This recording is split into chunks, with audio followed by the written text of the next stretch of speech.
Good morning, my brothers and sisters. Welcome to episode number 92 in the book of Genesis. Today's title is UnHidden, Submitting. It's hidden, and we're going to unhide it. Today we're going to learn about becoming a child of Sarah. Yesterday we asked, is anything too hard for the Lord? And here's what I like about doing the Bible this way, which is taking a little piece of scripture and then another little piece and another little piece and another little piece to read it and to think about it and to pray about it and see how it affects us. Today it's going to affect us in a really big way.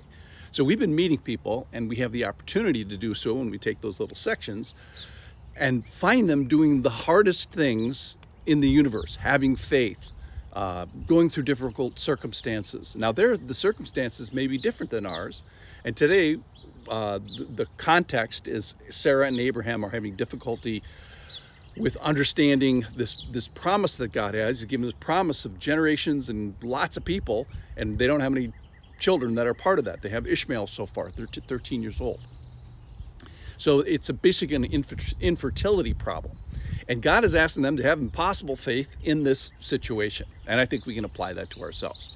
All right, so in this passage, though, there is this hidden issue of submitting. Now, how do we know that it's in this passage even? In fact, you'd miss it if it weren't for the New Testament. So the New Testament gives an explanation for our passage today. So I'm going to go to the New Testament, and it's going to highlight in a big way our passage. It's from 1 Peter chapter 3, verse 1. Likewise, wives, be subject to your own husbands, so that if even some do not obey the word, they may be won without a word by the conduct of their wives, when they see your respectful and pure conduct. Do not let your adorning be external.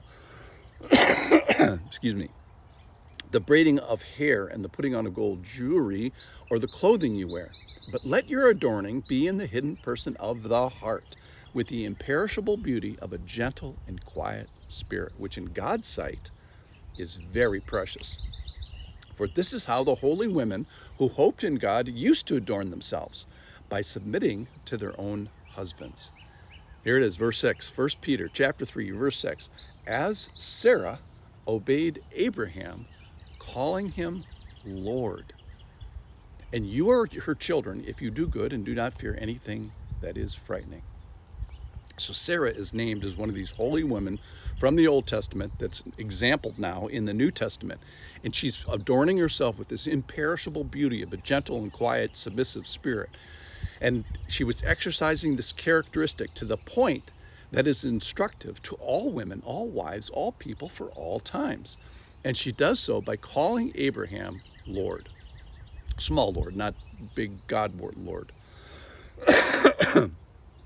And she is being subject to him. Now, what is submission? Submission is the voluntary relational attachment of myself under a designated person who is acting in a designated role that demonstrates an imperishable internal adornment before God.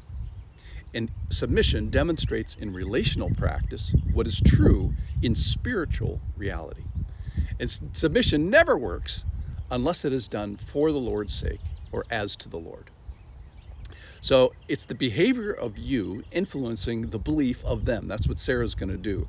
Sarah is going to win without a word by her action of being a submissive. What is true beauty?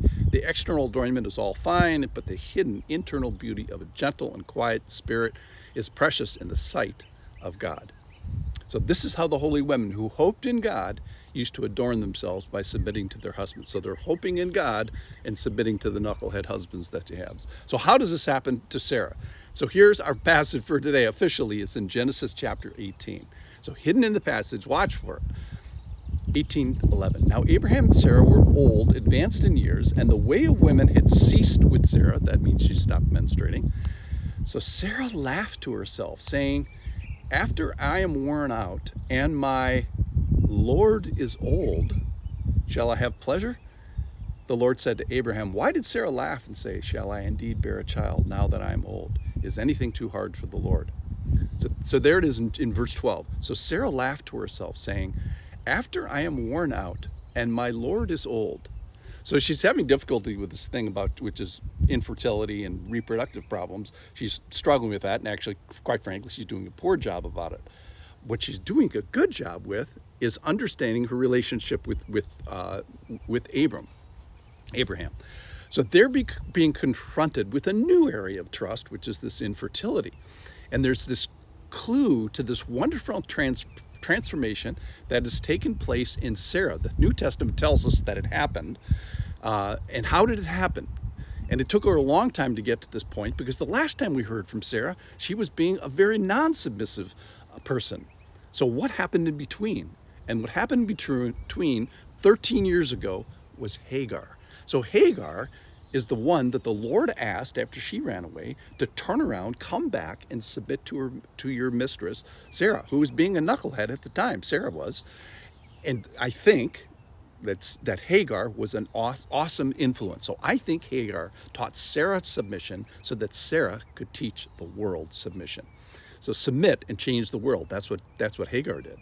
So as Sarah obeyed Abraham, calling him Lord, and you, now here's the thing, is always, isn't this a great old, ancient history